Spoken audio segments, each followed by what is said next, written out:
Bienvenidos al espacio. Welcome to this Fundación Telefónica space, this auditorium. We're here to introduce this new jewel written by Alison Bechdel. We were really looking forward to having some news from her because her previous work, You're My Mother, is from 2012. This means that we've been almost a decade without any news, anything to read from her. This book is published, has been published by Reservoir Books.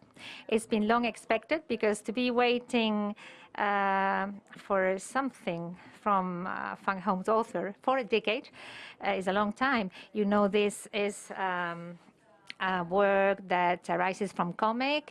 This is a personal work that received great recognition. It was also finalist of the National Book in San Juan. It's a self-biography, which has a great deal to do with this book that we will be talking about today.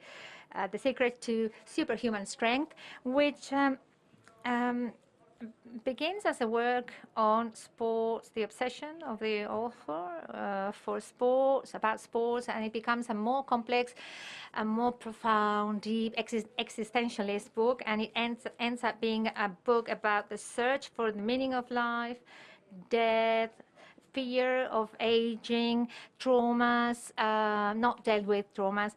We will talk about this Bechdel test beginnings that we can talk to her about in our conversation today. You can also tweet using the hashtag Alison Bechdel. Alison Bechdel, and good afternoon from Spain. Hello. How are you? Yo muy bien, encantada de poder hablar contigo. ¿Y tú cómo estás? I'm good. Really delighted to talk to you. How are you coping with all these online conversations, all these new situations that we're having to deal with? I'm managing all right. It's a little sad, you know, not to be out in the world interacting in person with people, but at least I don't have to travel. I'm happy not to have to get on a plane. Bueno, no. We would be so happy to have you here in Madrid with us. We would be happy to show Madrid to you, but that time will come one day.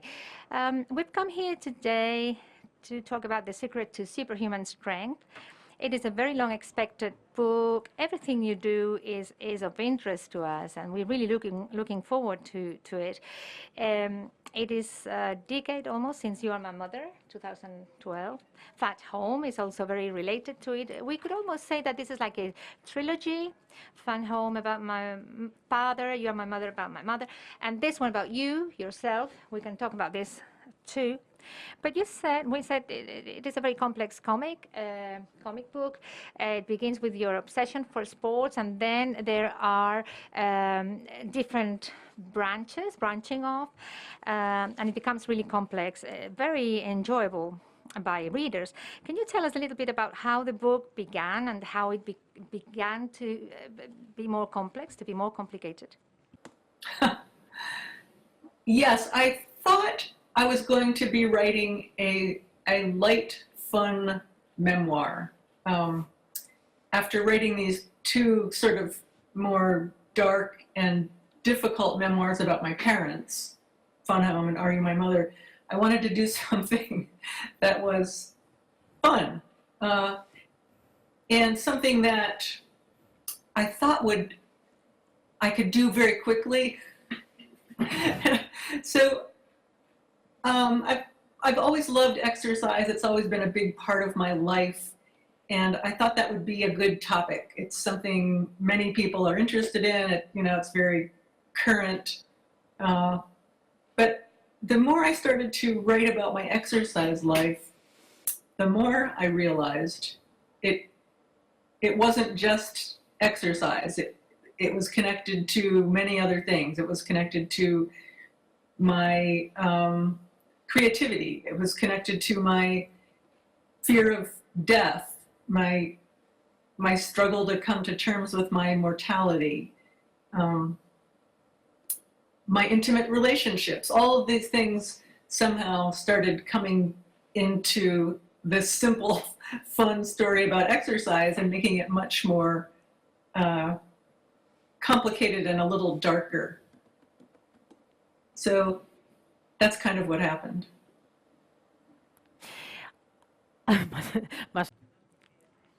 Yeah, more or less, because, well, I was talking about the branches, but you needed to polish the work.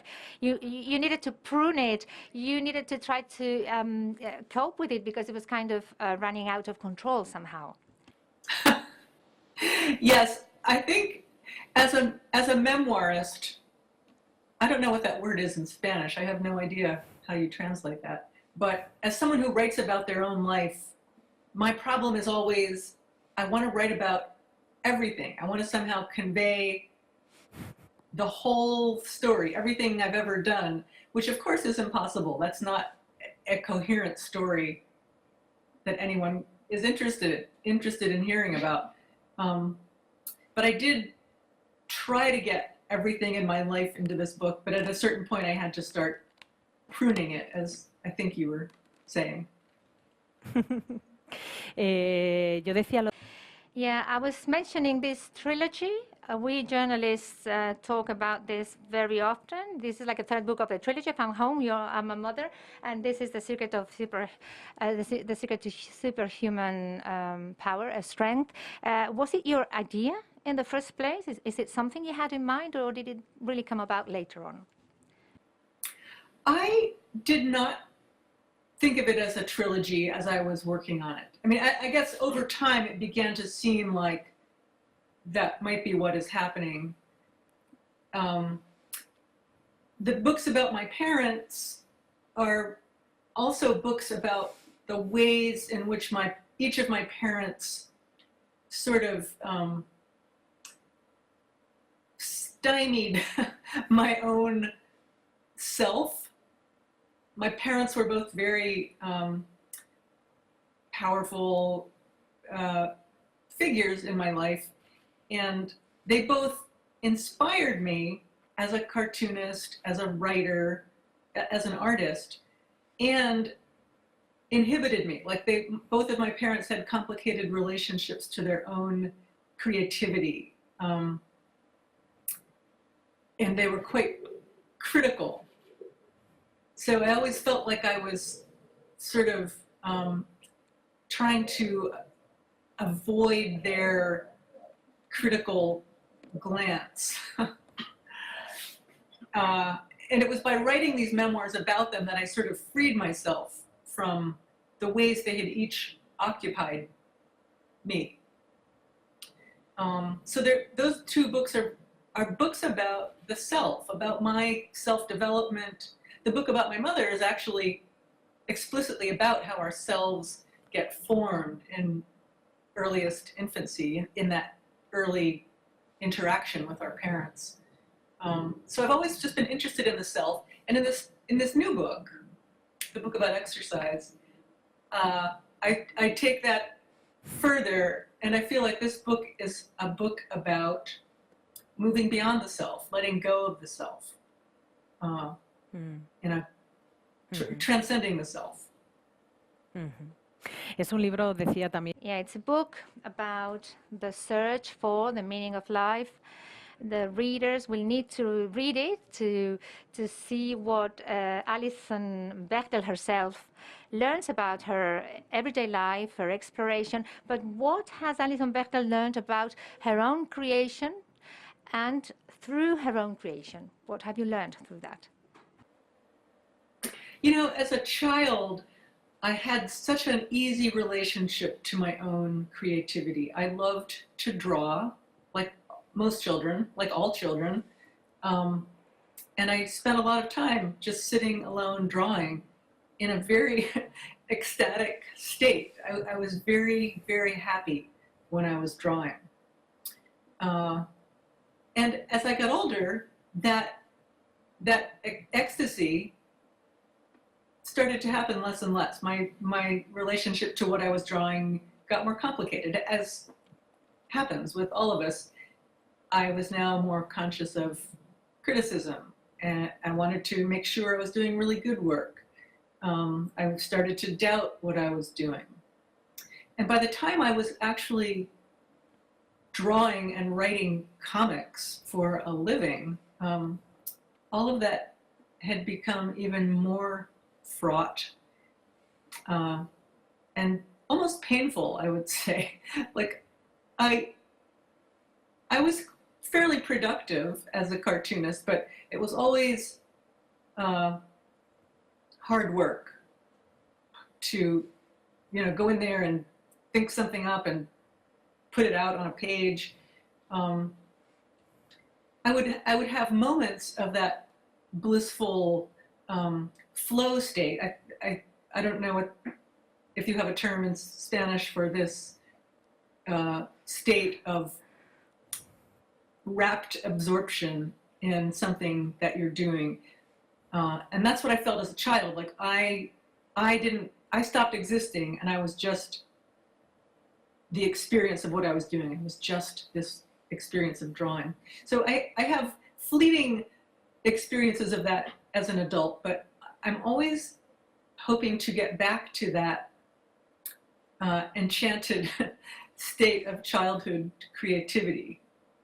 So that quest for creative flow is another part of this book. And as part of that, I looked at other writers who wrote about creativity and worked their stories into my story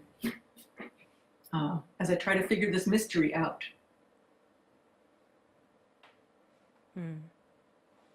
Y la relación que hay entre la creatividad.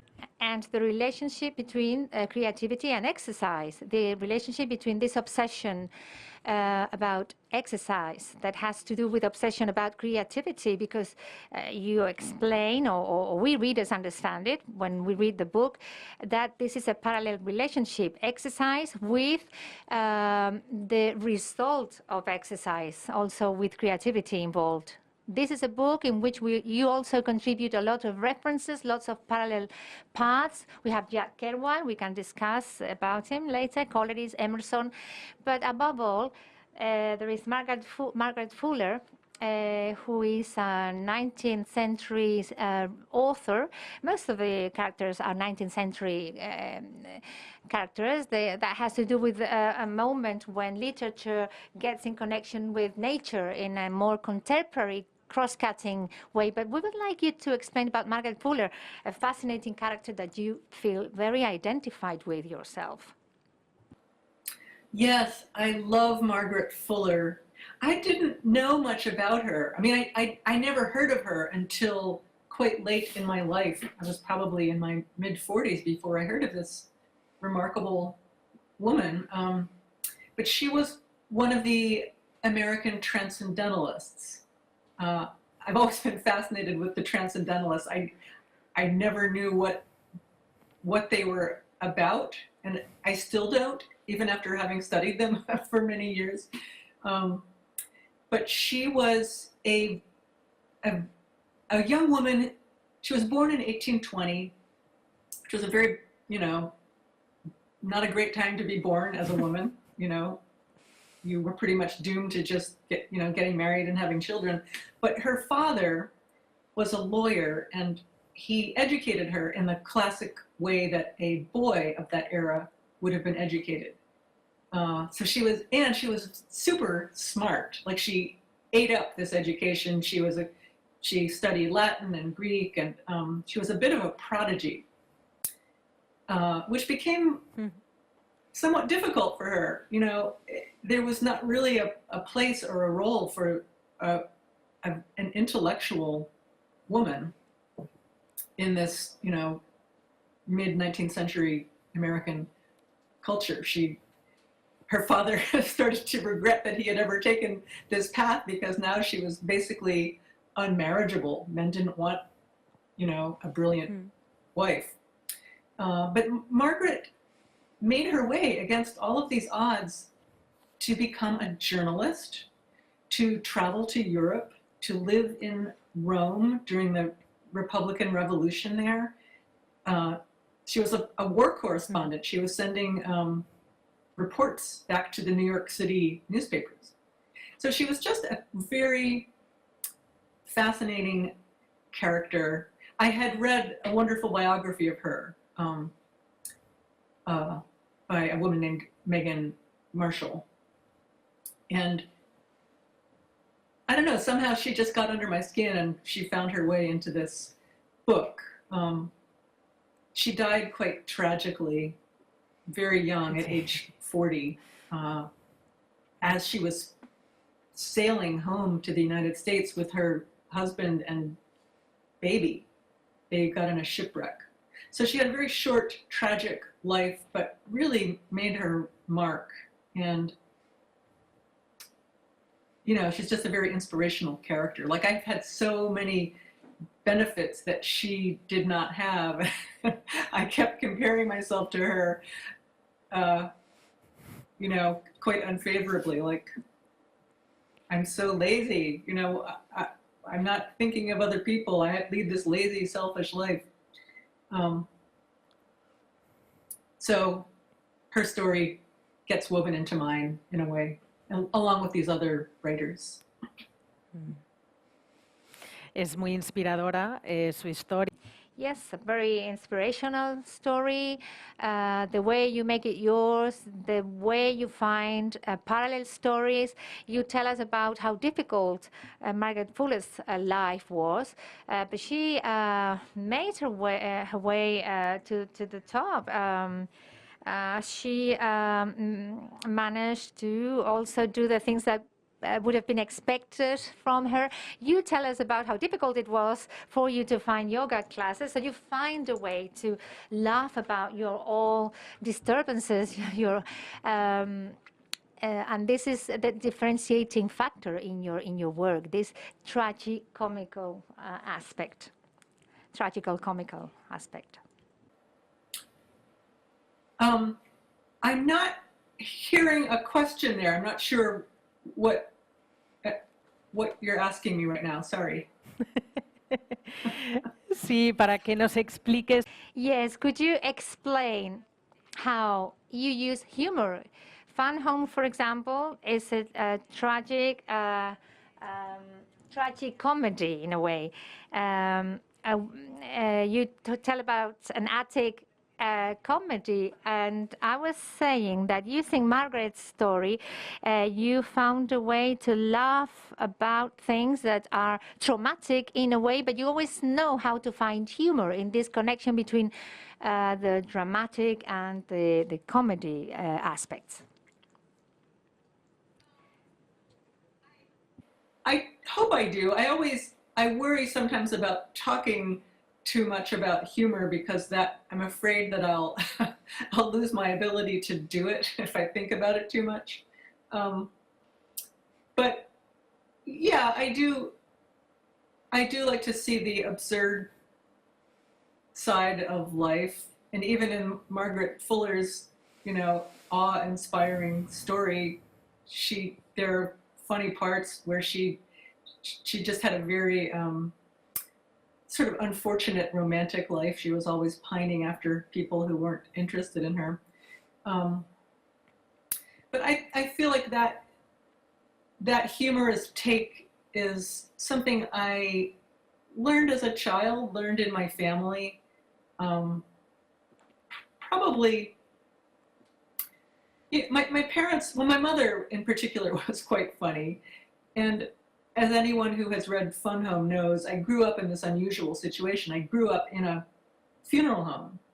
So my family was just constantly dealing with death in this very mundane, everyday sort of way. People would die. My father would have to go to the funeral home and have a funeral, embalm a body. And I think that engendered a certain kind of humorous take on life. Like, we were just always sort of joking about it. Alison, en el libro también hablas Alison, in your book, you've mentioned it on other occasions, but you talk about Catholic faith in this book. To what extent do you think that this education in the Catholic faith has to do with the tone of your work? What is your difference when it comes to dealing with these works, almost like a confession? I do feel like my Catholicism is part of why I became a memoirist. I just have this, as a little kid, when I made my first communion, I was very excited by this idea that going to confession would sort of clean the slate, would make me pure again.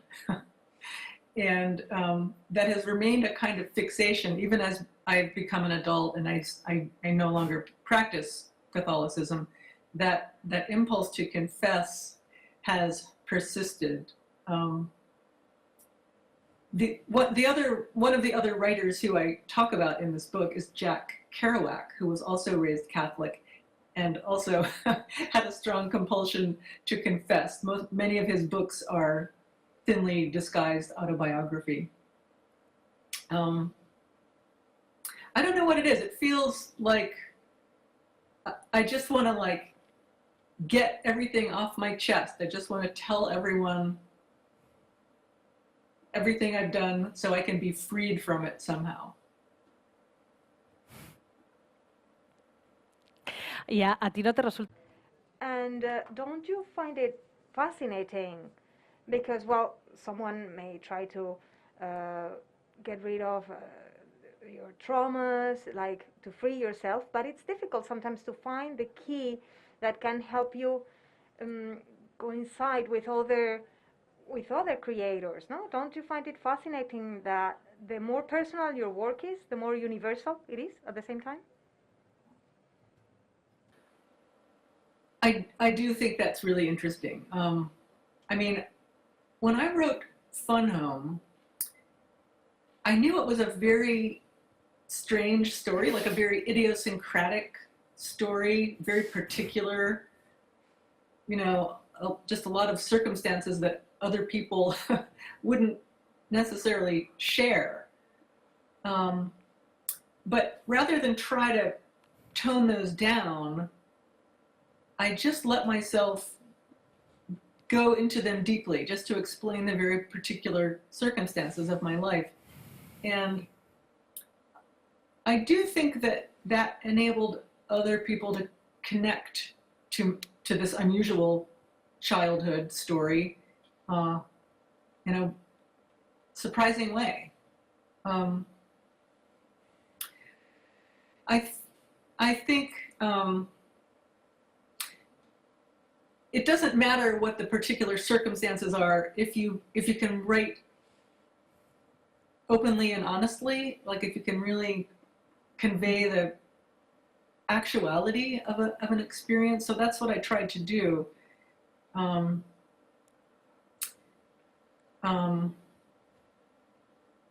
guess that's my answer. Yo quiero que nos hables también. And I would like you to talk to us also about Jack Kerouac and his role here. We already talked about Margaret Fuller, and there are many other characters, Emerson, Coleridge as well. But I would like you to talk to us about the role of Jack Kerouac in this book, Alison. I have always loved Jack Kerouac's book, The Dharma Bums. I read that when I was 30. And I'm not a huge fan of Kerouac in general. I think, he's a very macho writer. He's pretty self-absorbed. As a feminist, I just am not terribly interested in his work. But this one book I really have always loved because of the mountain climbing trip that he talks about in it. He climbs a mountain in the Sierra Nevadas, big mountains out in the west of the United States.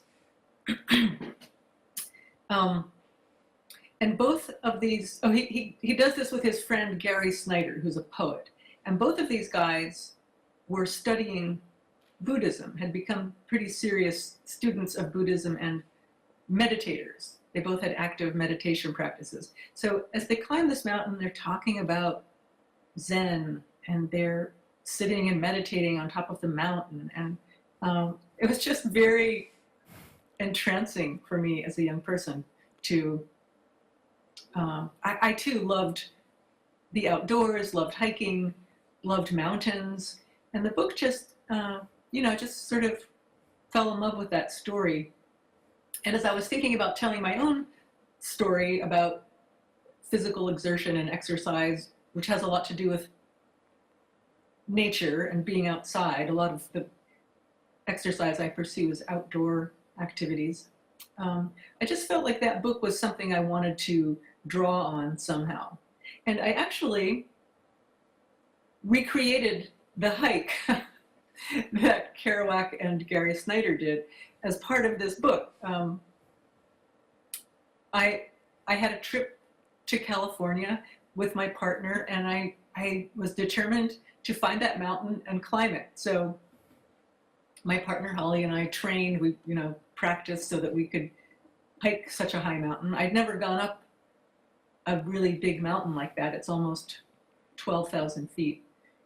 And so we found this place and did this hike, and it was a beautiful valley, beautiful mountains, high mountains. It was an intense experience doing this hike, but I somehow wanted to follow in Kerouac's footsteps, and I was seeking something. Kerouac himself had a fantasy that this hike might cure him of his alcoholism, which it didn't. He began drinking the moment he came down from the mountain, as did I, I should say. But I too was looking for some kind of transcendent experience from climbing this mountain. And I didn't quite find it. The climb was wonderful, but it wasn't, I think I had too many expectations attached to it to really be able to transcend. But I used the story to talk about the idea of transcending the self, of understanding that the self is not real, that it's just this construct, this expedient construct that we use in order to survive and get through our everyday lives. But the self is not a real thing, and if we can understand that, we become free of it in a way that is really, I feel, vital and important to being able to be really fully alive. Es muy interesante porque tú en el... It's very interesting because in the book we see how you look for that transcending, climbing that mountain like that other time when I was trying to find that. But your revelations actually come through a longer process, or when you're not really looking for it. So these processes, like you say in your book, are actually sometimes unexpected, or they come unexpectedly, don't they? Yeah, that's true. And I tried to convey some of those unexpected moments of enlightenment or insight in the way some of the drawings are different. Most of the drawings are done with a pen. It's a black ink line and color, but occasionally there are scenes in the book where the drawings are made with a brush and there is no color. It's just a black and white brush, kind of like sumie painting, like Asian landscape painting, which I love I just love the way that those nature paintings, like Japanese or Chinese landscape paintings, are very interesting to me. I'm not good at it, I can't do it, but I sort of tried in my own sad way to do that kind of drawing occasionally in this book, because it's a very spontaneous kind of drawing, and I thought it might help me to re-experience some of that childhood spontaneity as I was drawing. Sí, esas páginas, esas dobles páginas. Yes, those pages in black and white, they are beautiful and very inspiring as well. When you were talking about the mountain, what is similar in the creative process, like writing this book, with climbing a mountain? That is a very good question. I mean, one reason that I do exercise as much as I do in my life is that it gives me a little glimpse of that feeling of flow that I sometimes achieve in my creative work. It's much more dependable to pursue it in exercise. You know, if I go for a run, I pretty much know I'm going to feel better. I might not have a transcendent, blissful experience, but it's going to make me feel better. I'm going to get out of my head. I'm going to stop fretting about whatever I'm worrying about that day. So exercise for me is always a kind of shortcut to creative flow, to self-transcendence. And sometimes I feel like it actually can engineer transcendence. Like if I habituate myself to this experience by running or biking or, you know, just doing, I don't know, jumping jacks, just getting a physical activity, it makes it easier for me to achieve that state when I'm writing and drawing. Hablábamos antes de... Yes, and we were talking also about the relation of Catholicism. And you tell us at some point, you say Jack had to write about his own life. That was interesting. He felt pushed to write about his own life. Was it the same for you? You felt that you had to, that you must write about your life? I did. I mean, for the beginning of my career, I made stories up. I wrote fiction. I wrote a comic strip for many years about a little community of lesbian friends. But even writing what was technically fiction, I felt like my mission in that work was to show the kind of life I was leading, to write about lesbian life in order to just make the world a safer space for me, myself, to be a lesbian in it, and for other lesbians also to see their lives reflected in a way that made them feel seen and safe. But I also wanted to go further. As I always felt that this story about my childhood, about growing up with my closeted dad, who was a funeral director, was a good story. And I've wanted to tell it almost as soon as I could see the story. My father died very tragically when I was 19. But that was part of the story too. You know, his death was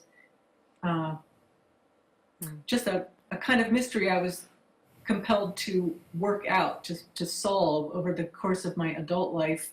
And once I sort of had a handle on that, a way of thinking about it, a way of making sense of it, I wanted to write about it. Alison, Alison, you mentioned your book, Dykes to Watch Out For, and it was very helpful back then, and it's still very helpful. In that book, you don't show yourself as someone very interested in politics, but there are many ways to make politics, no? And you've shown that with your comic books, that this is another way, isn't it? It's a way to reach people. It's a way to, create community. And I think that's what a good political movement does is it forges connections among people and binds them into a force. I'm very happy to have been part of a movement in this country for LGBTQ rights. I've seen such a remarkable, a lot of success over the course of my adult life. I never imagined gay marriage would be something people could do, but now it is. It's wild. I also feel like all those rights feel very much in jeopardy right now. I feel like I always thought we were making a kind of progress that couldn't go backwards, but I'm not so certain about that anymore. I feel extremely anxious about that at the moment. En el libro hablas de... In your book, you talk about Trump arriving in the power, and you've also talked about this. You talked about how this period has distracted you from your creativity because it makes you anxious, like you said. How are you living this? You were saying with anxiety. What do you think the situation is right now in your country, or also the news you get from the rest of the world in the LGBT community?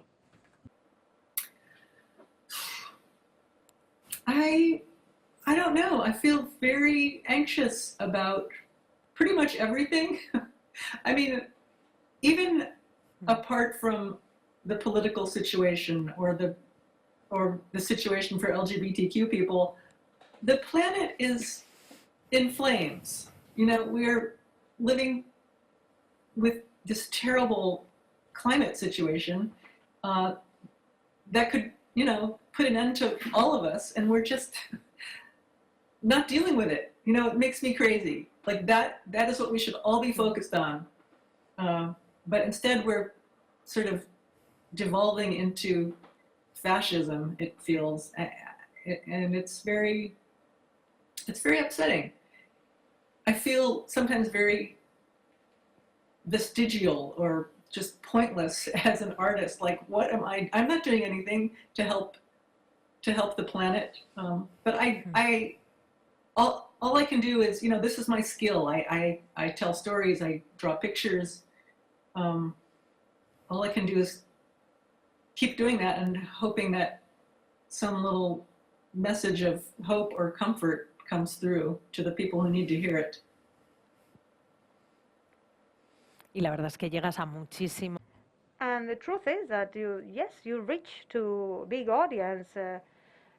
Here we are in Spain. You are being read all over the world.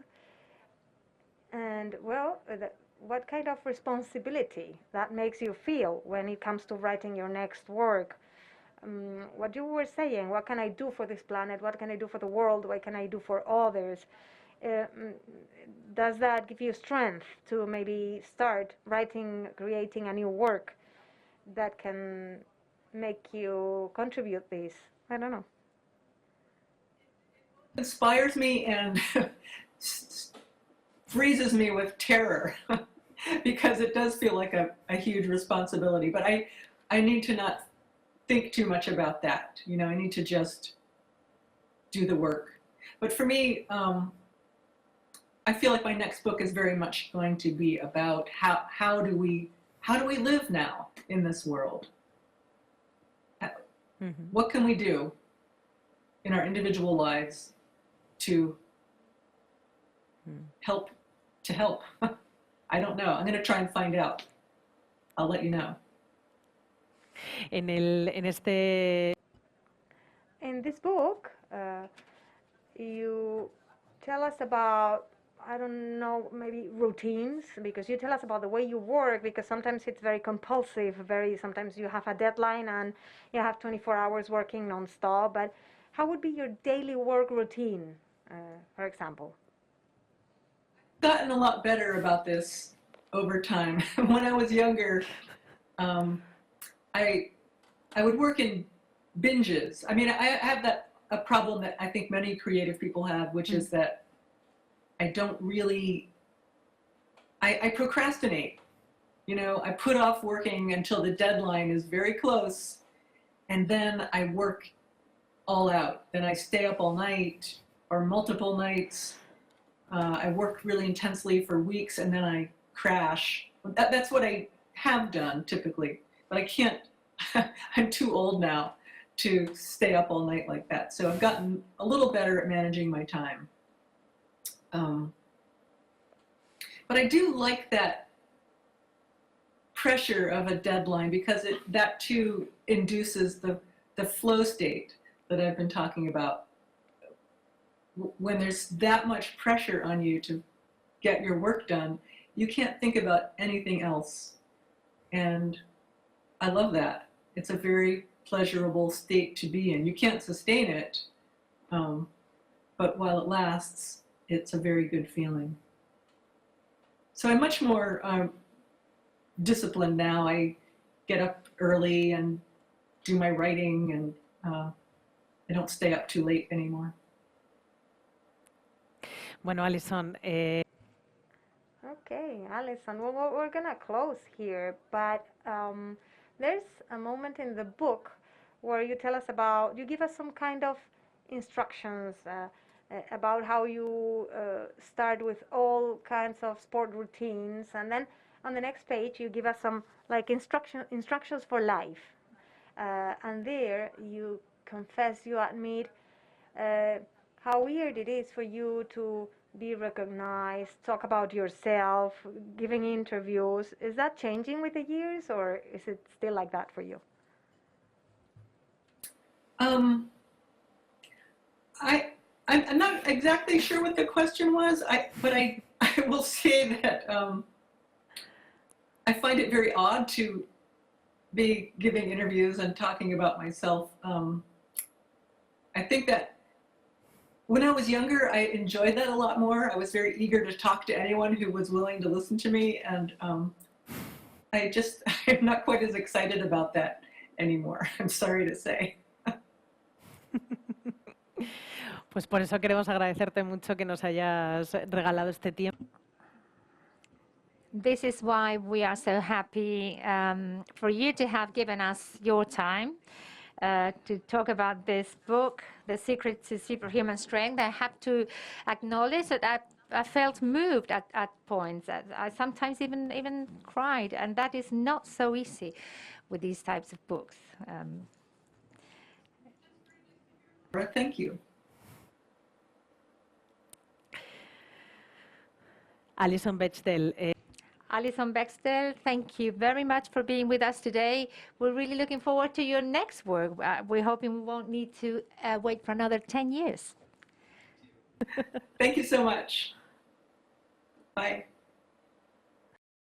We're grateful for everybody who followed this conference with us here in this auditorium with Alison Bechdel. So see you next time.